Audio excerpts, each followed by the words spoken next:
Business বাতে সোমনাথের সাথে এই পর্বে আপনাদের সকলকে স্বাগত জানাই। বিশ্ব অর্থ ব্যবস্থায় এক অন্য রকমের পরিবর্তন আসতে চলেছে বলে সামগ্রিক পরিস্থিতি ইঙ্গিত দিচ্ছে। সেই পরিবর্তন সূচনা কিন্তু হয়েছে আমেরিকার প্রেসিডেন্ট ডোনাল্ড ট্রাম্পের হাত ধরে।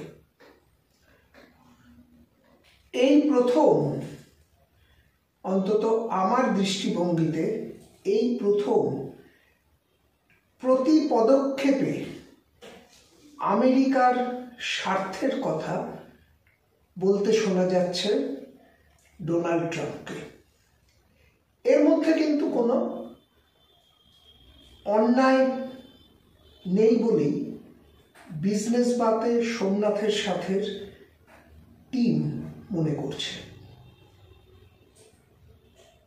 এবারে স্বাভাবিকভাবেই আমেরিকার তার বাজারকে আরো সম্প্রসারিত করতে চাইছে এবং পাখির চোখ করে নিয়েছে ভারতবর্ষকে অন্যতম কেন্দ্র হিসাবে।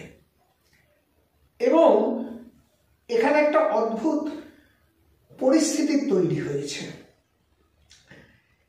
সেটা হলো, আপাত দৃষ্টিতে আমেরিকা যখনই নড়ে চড়ে বসেছে, স্বাভাবিকভাবেই তাকে কিন্তু কাউন্টার করার দিকে নড়ে বসছে আর এক বিশ্ব শক্তিধর রাষ্ট্র চীন।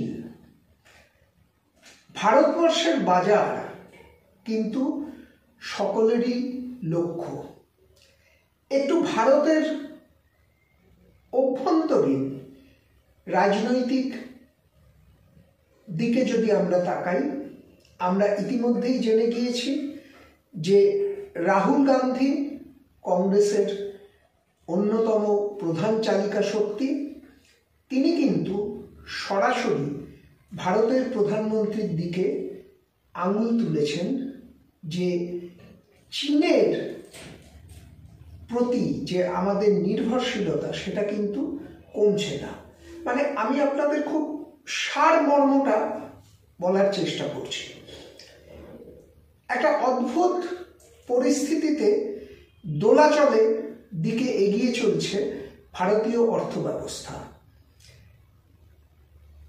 আমরা যেভাবে ভাবছিলাম যে ভারতবর্ষের উন্নয়ন, ভারতবর্ষ সারা পৃথিবীর অন্যতম নিয়ন্ত্রণ কর্তা হয়ে দাঁড়াচ্ছে, এই জায়গাটায় হয়তো আগামী দিনে একটা আঘাত আসতে চলেছে। হ্যাঁ, এই সামগ্রিক আমাদের পারিপার্শ্বিক অঞ্চল, পারিপার্শ্বিক রাষ্ট্রগুলোতে ভারতের প্রয়োজনীয়তা আরও হয়তো আগামী দিনে দ্রুত গতিতে বাড়বে। বাংলাদেশই তার একটি অন্যতম সফল উদাহরণ। যদিও বলা খুব মুশকিল যে ভারত বাংলাদেশের সম্পর্কটা ঠিক কোন দিকে যাচ্ছে, কিন্তু বিজনেস বাতে সোমনাথের সাথে এই এপিসোডে আপনাদেরকে আমরা এটাই বলার চেষ্টা করছি যে বিভিন্ন অর্থনৈতিক কর্মকাণ্ড সারা বিশ্বের বিভিন্ন প্রান্তের নজর এখন কিন্তু ভারতবর্ষের দিকে আরো জোরভাবে পড়ছে। স্পেশালি বিশেষ করে যখন ডোনাল্ড ট্রাম্প জিতে আসেন এবং মোদি অর্থাৎ নরেন্দ্র মোদি এবং ডোনাল্ড ট্রাম্পের সখ্যতার দিকটা কিন্তু আমরা কিছুটা হলেও জানি। রাজনৈতিক বিতর্ক কি হচ্ছে আমরা ততটা না গেলেও আর্থিকভাবে আমরা ঠিক কতটা ফায়দা এই লড়াই থেকে নিতে পারি সেদিকেই কিন্তু তাকিয়ে থাকছে আপামর দেশবাসী। এবং এর পাশাপাশি যেটা সবথেকে গুরুত্বপূর্ণ হয়ে যাচ্ছে যে ভারতের অর্থনৈতিক উন্নতি এবং তার সঙ্গে এই বিশাল যে জনগণ বা জনসংখ্যা তাদের রুজি রুটি রোজগারে এই সম্পর্ক কতটা সদর্থক দিক আগামী দিনে নিয়ে আসতে পারে। শেয়ার বাজার ইতিমধ্যেই ধীরে হলেও একটু অস্থির হয়ে পড়ছে, কারণ সম্পর্কগুলোর নতুন করে অঙ্ক কষা শুরু হয়ে গেছে। সুদের বাজারের যেটুকুনি খবর, ফেব্রুয়ারি মাসে সুদের বাজারের হয়তো ভারতীয় রিজার্ভ ব্যাংক সুদের হার কিছু কমাতে পারেন, এখনো অবধি যেটা 25 বেসিস পয়েন্ট কমাতে পারে বলে সংবাদ মাধ্যম সূত্রে জানা গিয়েছে। কিন্তু প্রকৃতপক্ষে বাজেটের পর বা বাজেটকে কেন্দ্র করে সরকারের তরফে যে কথা বলা হচ্ছে যে আমরা সব রকম ব্যবস্থা নিয়েছি, সব রকম করেছি, মানুষের হাতে অর্থের যোগান বাড়ানোর ব্যবস্থা করা হয়েছে, বাস্তব পরিস্থিতি কিন্তু অন্য কথা বলছে।